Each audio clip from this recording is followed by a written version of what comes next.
Halo, perkenalkan kami dari kelompok 11 akan mempresentasikan tentang tugas besar 1, 2, dan 3 mengenai chips opini sosis sapi regular. Berikut adalah anggota dari tim kami.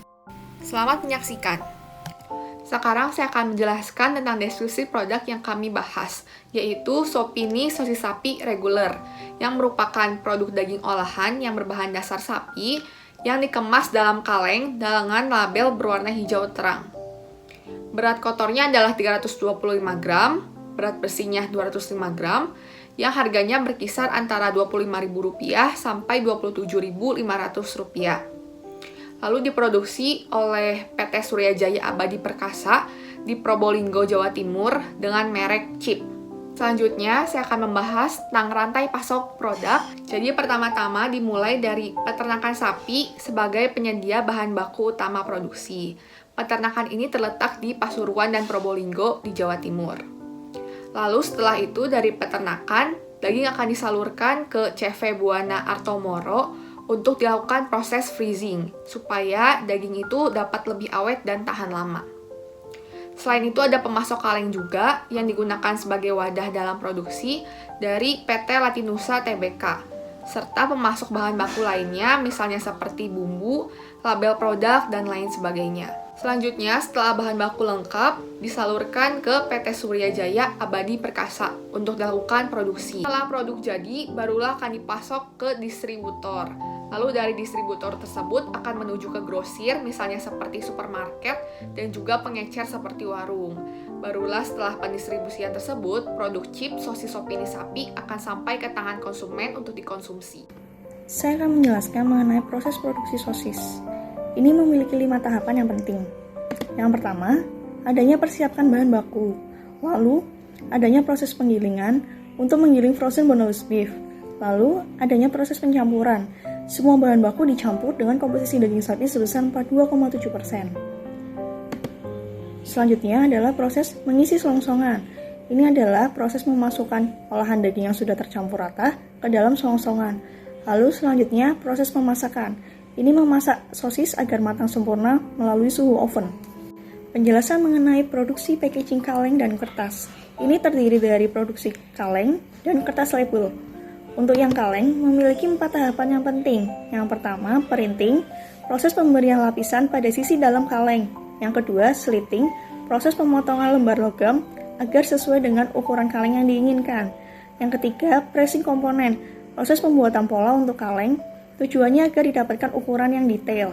Yang keempat, assembly, ini merupakan proses perakitan. Proses pembuatan kertas label juga membutuhkan tinta printing yang terbuat dari zat berwarna, alkohol, dan binder. Selanjutnya, proses pengalengan memiliki 3 tahapan yang penting. Yang pertama, proses garing. Ini untuk mengelompokkan ukuran sosis sesuai dengan ukuran dan beratnya. Yang kedua, pengisian sosis ke dalam kemasan. Ini proses mengisikan sosis ke dalam kaleng kemasan. Yang ketiga, exhausting. Ini untuk memastikan agar produk tetap kedap udara. Selanjutnya, pengiriman produk. Yang pertama, dapat melalui jalur darat dengan menggunakan truk, mobil box, dan lain-lain. Yang kedua, melalui official store seperti Shopee, Tokopedia, Lazada, Bukalapak, dan lain-lain. Pengantarannya menggunakan jasa kurir seperti JNT, JNE, Si Cepat, dan jasa angkut lainnya. Yang ketiga, dapat melalui salesman. Ini pengirimannya menggunakan transportasi milik perusahaan seperti mobil box, motor, truk, dan lain-lain.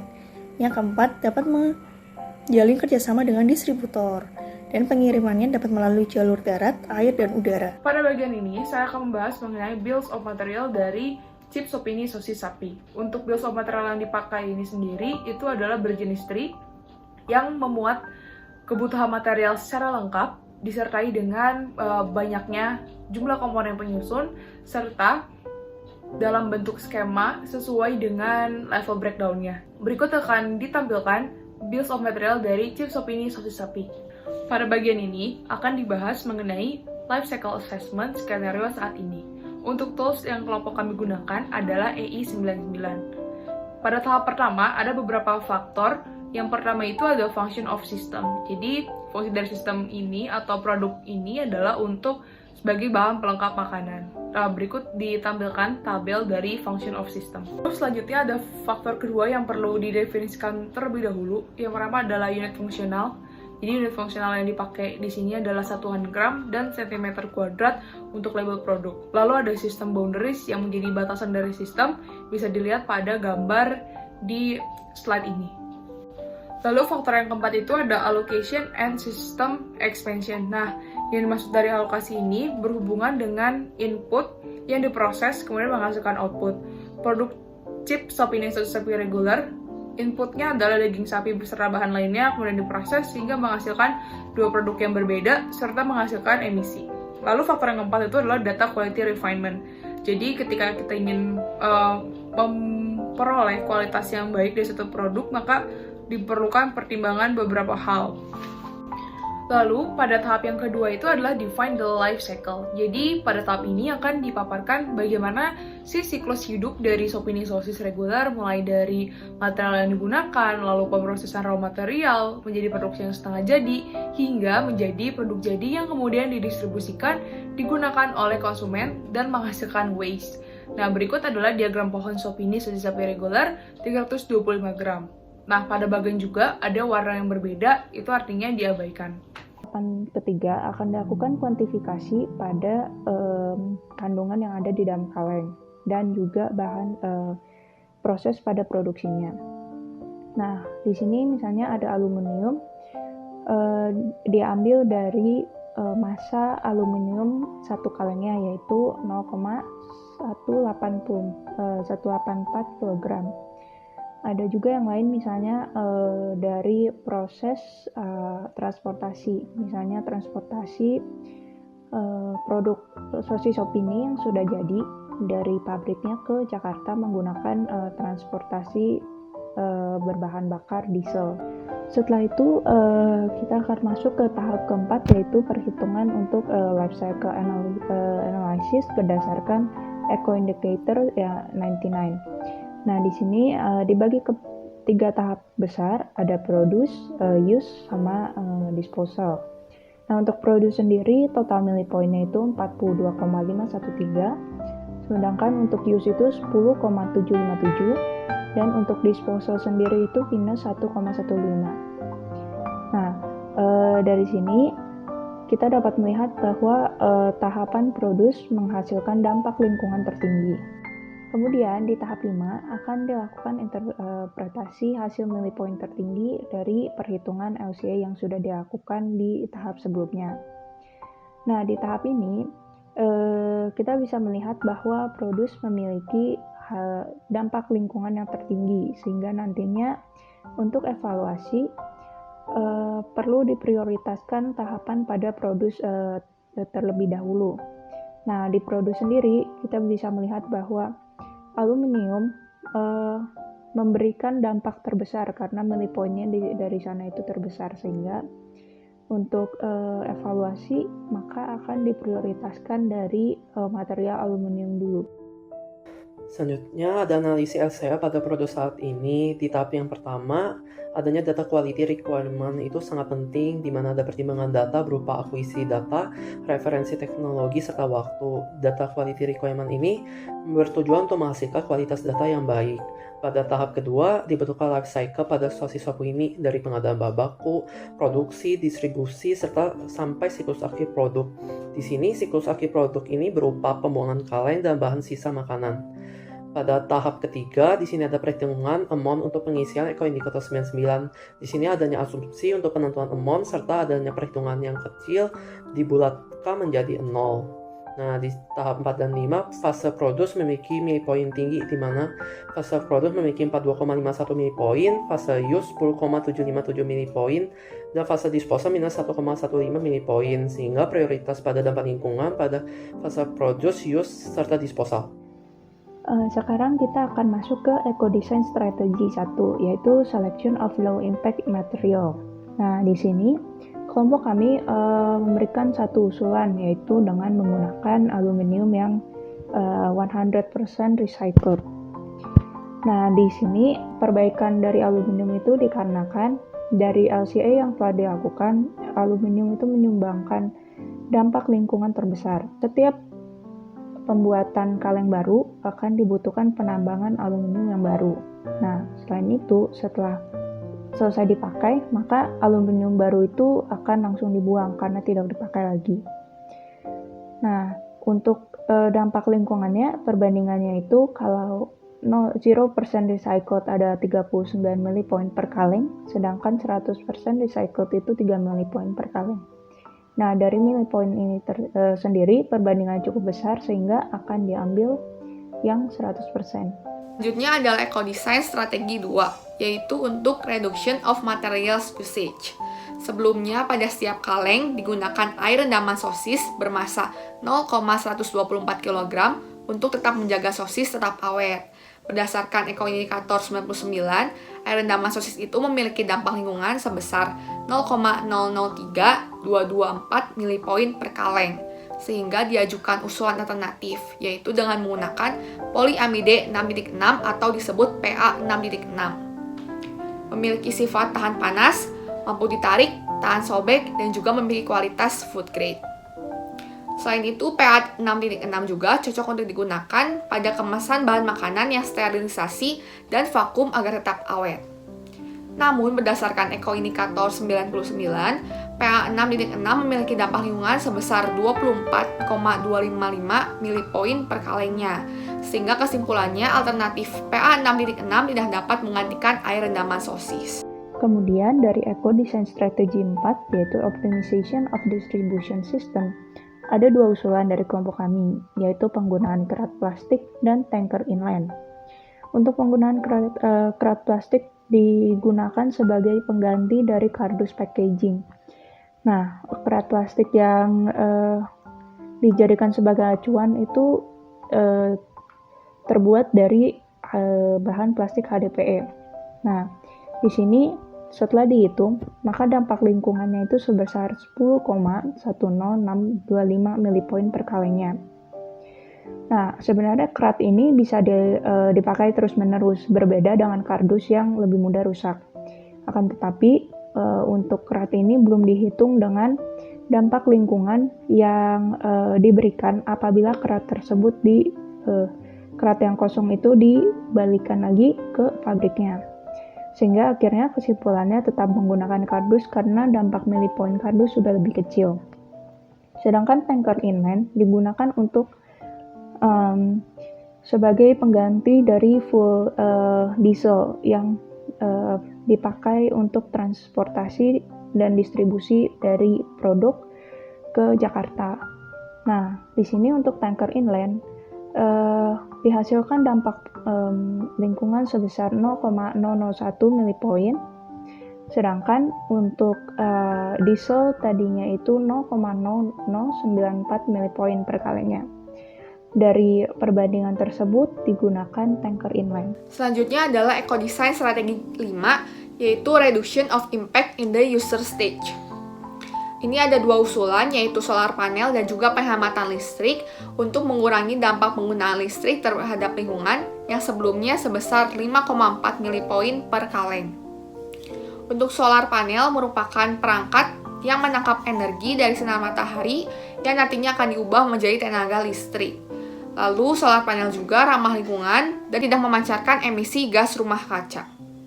Berdasarkan Eco-Indikator 99, monocrystalline cells yang merupakan salah satu jenis solar panel memiliki dampak lingkungan sebesar 1,44 milipoin per kaleng.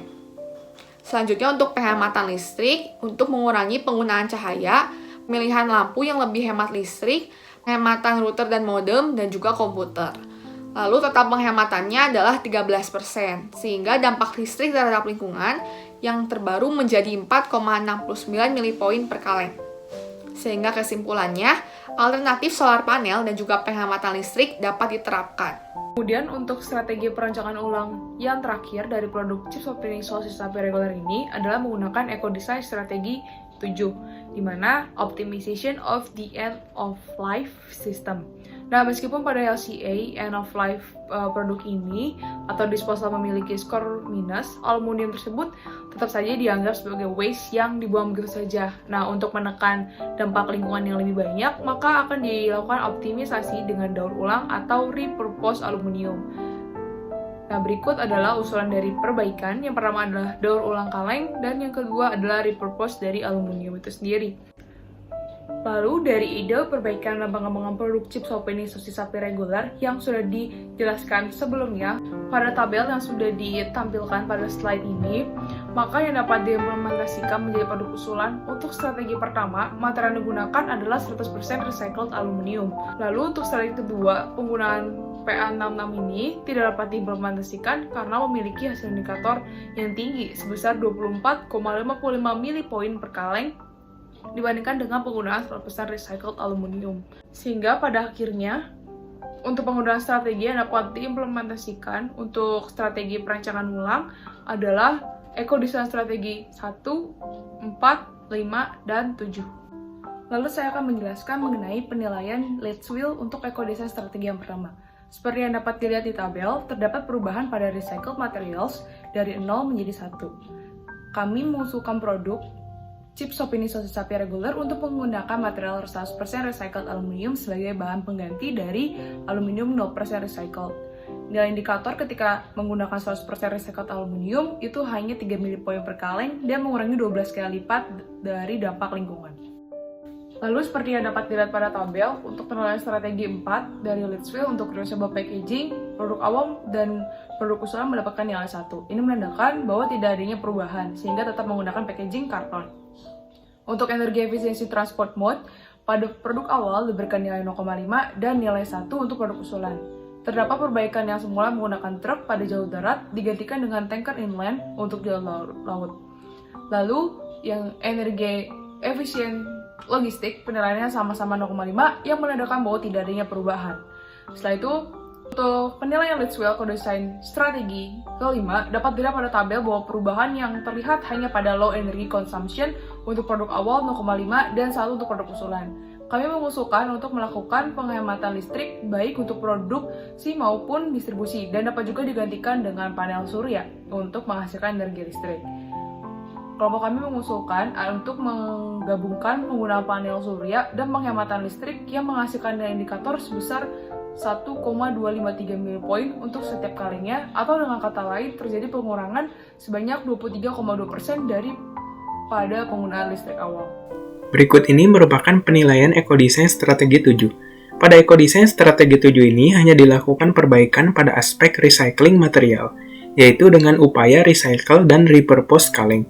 Dengan melakukan upaya tersebut dapat mengurangi milipoin dalam perhitungan eco-indikator secara signifikan, sehingga pada produk usulan tersebut terdapat kenaikan skor dari 0 menjadi 0,8. Lalu pada eco-design strategi 7 ini diperoleh skor total sebesar 1,8 pada produk usulan. Berikut ini merupakan penilaian Litchfield secara keseluruhan. Pada bagian kiri merupakan tampilan dari tabel Litchfield, sedangkan pada gambar sebelah kanan merupakan tampilan dari grafik eco-design strategy wheel. Pada kedua gambar tersebut dapat dicermati, pada strategi 1 dan strategi 4 terdapat kenaikan sebanyak 1 poin, pada strategi 5 kenaikan sebesar setengah poin, dan strategi 7 kenaikan sebanyak 0,8 poin. Dengan adanya kenaikan untuk setiap skor tersebut, menandakan bahwa hasil dari produk usulan ini dapat mengurangi atau meminimalisir dampak negatif yang ditimbulkan pada alam, setelah dilakukan perbaikan pada aspek pemilihan dan pengurangan material, sistem distribusi, dan juga pengelolaan limbah produk.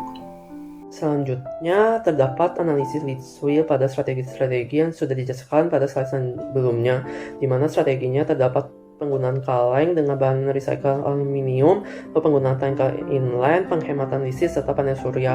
Nah, dari Litchfield rancangan ini memiliki perubahan bentuk serta daerah luas lebih besar dibanding Litchfield sebelumnya.